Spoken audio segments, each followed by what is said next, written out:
Hi guys, welcome back to my channel. It's Angela. Oop, I just dropped my remote. Sorry. So I've been seeing this tag go around and I keep meaning to do it, but then I've changed my list like 5 times. So, I decided to go ahead tonight and do it and get it over with and be done with the list. So I'm doing hashtag To Katey Flowers, hashtag only 10 ducks. And boy, was it hard because I'm like, oh, I should add this, and then I should add this, and oh no, I should add this. But in looking at these decks and my final list, it's funny because it actually almost feels like it's taking me back to when I first started tarot. There was no Rider-Waite-Smith. There was no um, uh, Marseille. There was no Lenormand. There was a mix of basic oracle and tarot, and that's what I've got here. It looks like I've got 6 and 4. So I have 6 tarot deck and 4 oracle deck. If I could only have 10 decks, these would be the decks I would have. So let's start with my baby, my soul deck, the deck that no matter if everything else went away, I could not live without. And it is the mass market version of the Light Seers Tarot, published by Hay House. It is by Chris Ann. And everybody knows this deck because, of course, everyone has this deck. It is gorgeous. It is literally, like I've said before, that best friend that, and I don't know why these are all upside down. It's that best friend that's going to tell you like it is, but in a gentle, loving way. I don't know why there's so many. I don't read reversals, so I don't know why those are backwards. But yeah, this is my favorite deck ever. This probably and the next 2 will never probably change off my list ever. Just because they have been so profound and prevalent in my life so far for my journey. And I will never forget what the lessons of these decks have taught me. I just dropped the death card. Sorry. I don't know if I can get it.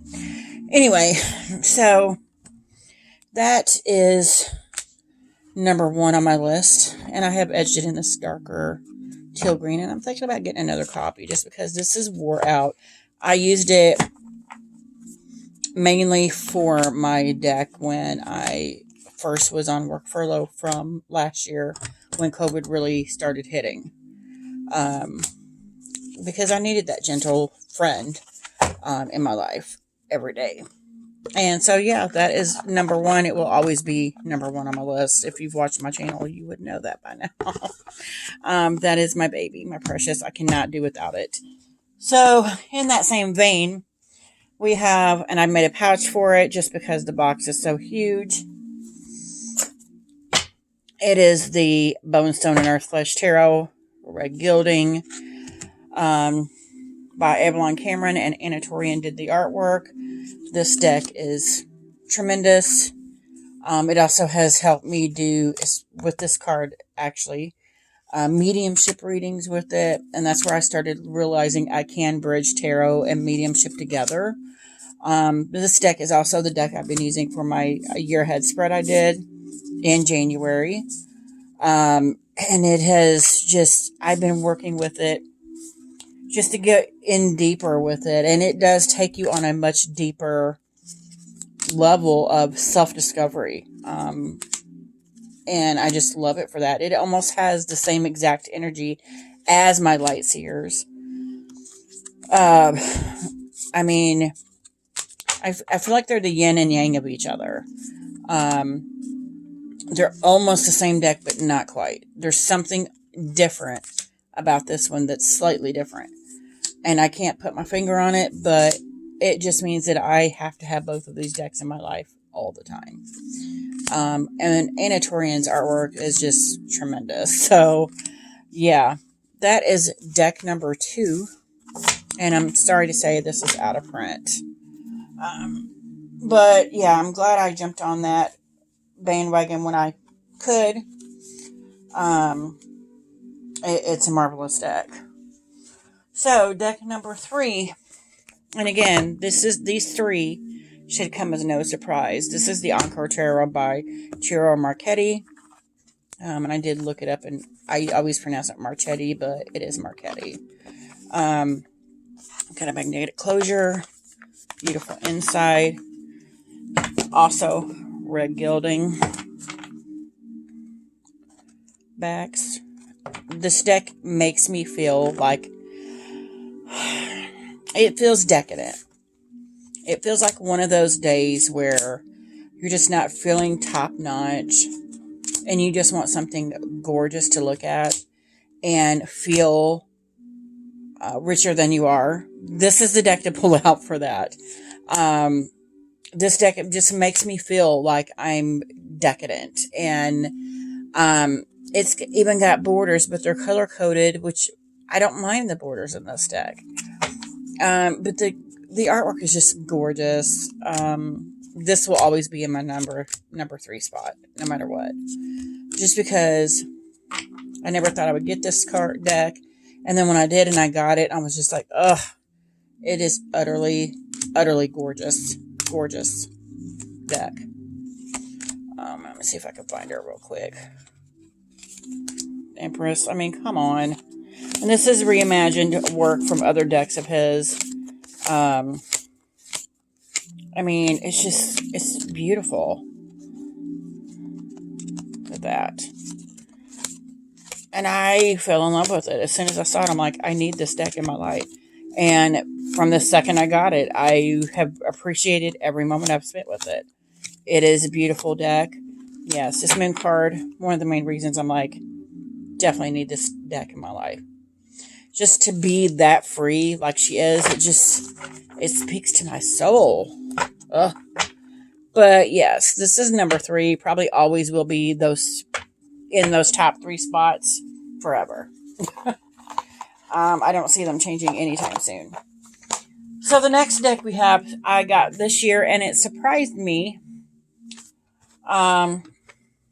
Journey of the Sacred Bee. This deck is like, and it's got this beautiful teal gilding, and then the beautiful metallic bee on the back. Oh, it's so beautiful. So beautiful. Let me move that back just a hair. So beautiful, this deck. It has been like a teacher to me, too. And every time I pull it out, it feels like, okay, this is a moment I need to really pay attention to what cards are being drawn because I'm being taught something. It almost feels like the deck is the Emperor or the Hierophant in that way, because I see both of those as teachers. And that's the way I feel about this whole deck, is like it's a teacher. What is it here to teach me? And for the longest, when I first got it, I could not put it down. Surprised me, because when I got it on a whim, because it just kept saying, buy me, and I'm like, why? I have no interest in you. And then I got it, and it was like, that's why. We're here to teach you something. And usually the teachable moment is very profound and life-changing for me. So for that reason alone, this deck will probably always be in my collection as well. Always. And I have to have it if I don't have any other decks. This is my teacher. So that is number 4, Journey of the Sacred Bee. And then, of course, number 5, I got this year, The Stretch Tarot by J.E. Stretch. It is an independent deck. Saw this on Nina from Shuffle Tarot's channel. There's the backs, and I edged it in this gorgeous navy blue. Turned out beautiful. I use this deck for past life work, and let me tell you what, it is crazy. It's crazy. But I can not ever see. I have couple other decks that I use for past lives, but I will always reach for this one first, no matter what. This will be the deck I pull when I want to do past life work. And I am really into digging deep and finding out those rooted issues from past lives. Because to me, to know your present and heal the present, you have to know the past. You have to know where you came from. And I love that this deck does that for me. I love that there's keywords on it. The artwork is gorgeous. There's nothing I can say about this deck. It is phenomenal. And it does regular reads as well as past life reads just as well. It is an all-around workhorse deck that I can never not have in my collection because of that. But yeah, that is the Stretch Tarot. Wonderful for past life readings. Wonderful. So that's it for tarot. Now we're going to get into my oracle decks. There's 4 of those. First and foremost, the Mystical Shaman Oracle. This is the smaller box. It goes in a huge, bigger box. This is a green ribbon. This is the one and only oracle deck I've edged in like this copper, I think it's called Rusty Hinge. The backs are gorgeous. Every time I hold this deck, I can feel my ancestors here in the room with me, just holding it. This is a great deck for ancestor work, on top of the fact that it is by Colette Baron Reed and a couple other people. On top of the fact that it is utterly gorgeous. The artwork is phenomenal. It is published by Hay House. Love that. It's just a beautiful, beautiful, beautiful deck. And I rarely use it because I only use it when I do ancestor work, which is not all the time. So I only pull it out for that. But when I do, it's profound. It is deep and profound and just life-changing. Again, life-changing. It is gorgeous, gorgeous deck, and I love it. I could never not be without this deck. Ever. So, yeah, that is the Mystical Shaman Oracle by Colette Baron Reed. And a couple other people. I can't ever remember their names. But everybody knows about this deck. But, yeah, that's... it's Alberto Villalodo, Colette Baron Reed, and Marcelo Lobos. It is gorgeous, though. And my dog's outside barking at somebody. Then we have the Sacred Rebels Oracle. I've talked about this by Lana Fairchild. It is published by Blue Angel. And actually the card I'm going to talk about is right there. This deck, every time I use it, I cry. Every time. And I think that's exactly why I needed this deck. Why is that turned around? Yeah, this is the card. I saw it on somebody's Pick a Card channel. And I picked this card, not reading it, not realizing what it said. And at the time, I was just about to give up on my writing. Because I'm like, I'm too old to follow my dreams. And this card came up, and I just instantly started bawling. The word wants to be written. And I've been getting that message here the last few weeks because I haven't really been doing the writing like I should be. And it's so profound.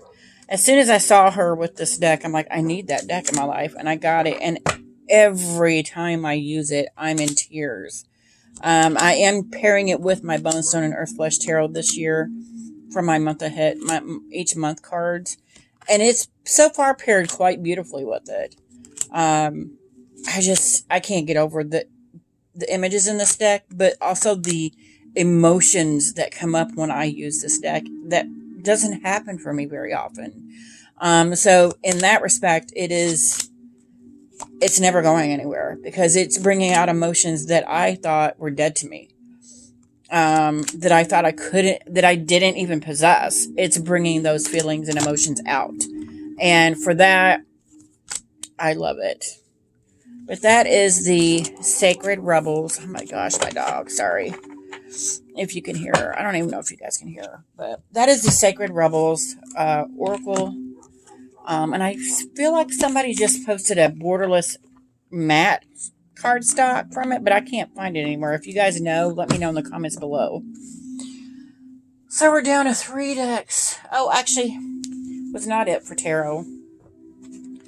I'm keeping in the deck I learned on, which is the Tarot Illuminati, and I actually pulled it back out. I edged it in this gold, which did not come out great. This is the deck I learned tarot on. It's the second deck I ever bought, and then after I bought this one, I bought the Light Seers. So the Light Seers is the third deck I ever bought. But I bought this, and it was all of a sudden stuff was making sense to me, and it was clicking, and I'm like, wow, that's crazy. And it is just a gorgeous, gorgeous deck. And I've talked about this Three of Swords. This is the card that made tarot click for me. And everybody normally sees the 3 swords with the bloody heart. I was seeing past that and seeing the storm, the lightning, the waves crashing against the shore. I could actually hear it and smell it and feel it. And all I kept hearing was, this storm will pass. Your rainbow is coming. And I thought that was so beautiful. I wound up doing a whole blog on it. And it made me fall head over heels in love with this deck. And after that, things started clicking, and I was realizing, oh my God, I can read tarot. It was just a profound moment. And for that, this deck will never be parted from me either. It's the deck I learned on. I can't get rid of the deck I learned on, right? Look at that 8 of Swords. That started my 8 of Swords stalking journey. But yeah, that is the Tarot Illuminati. So that is my last tarot for this prompt. Or this thing. So we got 2 decks left. Yeah. And we got and I'm little tiny, there's some fuzz on there. A little tiny bag, but it is the Secret Pocket Mildred Payne Oracle. This deck also does mediumistic reads for me. Super little. Oh, there's cards dropping. And I don't know how these spots got on it, but it just makes it look even older. And then you got blood on it some places. But this deck, it's so simple that it's scary. So simple and exact that it's scary. Like, it scares me how accurate it is. And that's why I love it, though. It gives me a little bit of a kind of a creep factor that I love. I mean, I need it. Need the creep factor in my life. But yeah, it also turns out I read it mediumistically as well. So for that, it's kind of like a dual purpose deck. It never leaves my purse, ever. And that's why I oftentimes forget I've got it, because it's just the deck I'm always using. I'm always carrying with me, always. And eventually I'm going to get the bigger version of it. I just keep forgetting to do that. But that is the Mildred Payne Secret Pocket Oracle by Patrick Valencia off of Deviant Moon, Inc. So we're down to the last deck. And I would not be anywhere without my Oracle of Echoes. This is the second edition. And the only reason the second edition is included is because it's more cards. Either edition would be gorgeous. The backs are fabulous. This is the extra. I love that she took out the little bar down here. This deck gets used a lot. Both of them do, actually.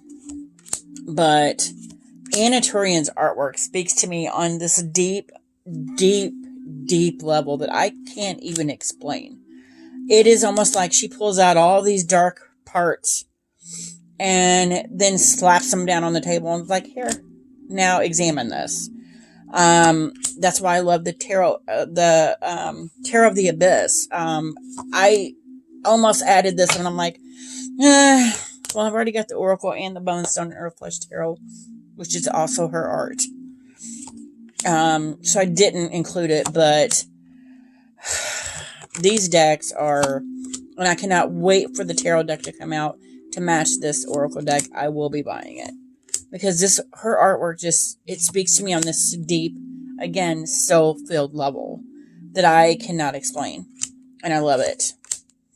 But yeah, that is my this Let Go. Ugh, been getting that for like 2 years now. Let Go. This healing card. Ugh, just gorgeous, gorgeous, gorgeous, gorgeous.